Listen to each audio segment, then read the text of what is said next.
नमस्कार, मी रुचिता. ॲग्रोनमध्ये आपल्या सर्वांचं स्वागत. आजचा विषय आहे मशागतीचा. तुम्ही म्हणाल आम्हाला माहिती आहे मशागत कशी करायची ते. त्यात काय नवीन आहे? पण मशागत करताना जमिनीचा पोत, ओलावा आणि पिकाचा प्रकार हे लक्षात घेणंही तितकंच गरजेचं असतं.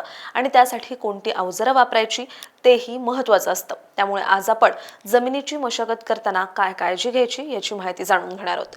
मातीचा पोत, पिकाचा प्रकार, आता हा घाट का घातला असेल बरं? या गोष्टींचा विचार करून जर आपण जमिनीची मशागत केली तर पिकांची वाढ, उत्पादन, पाणी आणि खतांचं व्यवस्थापन अधिक परिणामकारक होतं. त्यामुळे सुरुवातीला आपण मातीच्या प्रकारानुसार मशागत करताना काय काळजी घ्यायची ते समजून घेऊयात. हलक्या जमिनीत जास्त खोल नांगरणी करणं टाळायचंय, कारण अशी माती पटकन सैल होते आणि ओलावाही कमी धरते. त्यामुळे 10 ते 15 सेंटीमीटर उथळ मशागत करायची आणि कुळवणी सुद्धा कमी वेळाच करायची. पण हेच मध्यम जमिनीत 15 ते 20 सेंटीमीटर खोल नांगरणी करायची आणि नंतर 2 ते 3 वेळा कुळवणी करायची. यामुळे माती भुसभुशीत होते, शिवाय तिची रचना समान होते, जी बहुतेक पिकांसाठी योग्य असते. आणि तिसरी आहे भारी जमीन. भारी जमिनीत मात्र उन्हाळ्यात 20 ते 30 सेंटीमीटर खोल नांगरणी फायदेशीर ठरते, कारण त्यामुळे मातीचा कडक थर तुटतो आणि पाणी झिरपण्याची क्षमता वाढते. तसंच अशा जमिनीत ओलसरपणा असल्यावर मशागत करणं टाळायचंय, अन्यथा ढेकळं तयार होतात. याशिवाय उताराच्या जमिनीत आडवी मशागत करून घ्यायची आहे, जेणेकरून मातीची धूप कमी होईल. कधी कधी आपली जमीन ही क्षारयुक्त झालेली असते, तर कधी चोपड. त्यामुळे अशा जमिनीची मशागत कशी करायची तेही समजून घेऊयात. क्षारयुक्त आणि चोपण जमिनीमध्ये खोल नांगरणीची गरज असते.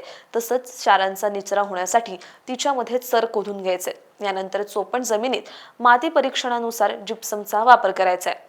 यानंतर आपण पाहूयात पिकांच्या प्रकारानुसार मशागत कशी बदलते ते.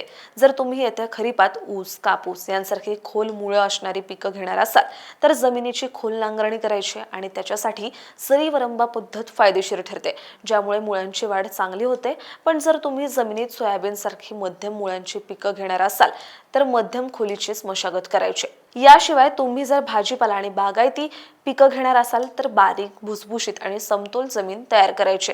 तसंच पाण्याची उपलब्धता आणि हंगामानुसारही सरीवरंबा किंवा बेड पद्धत किंवा सपाट पेरणीची ही पद्धत निवडायची.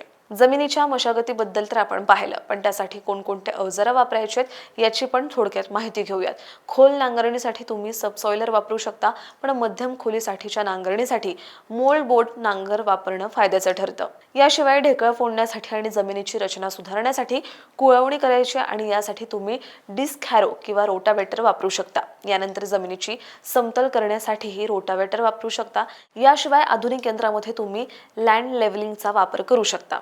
ही माहिती वसंतदादा शुगर इन्स्टिट्यूट येथील वैज्ञानिक अधिकारी समाधान सुरवसे आणि धुळ्याच्या कृषी विज्ञान केंद्रातील मृदा विज्ञान विषय विशेषज्ञ डॉक्टर अतिश पाटील यांनी दिली आहे.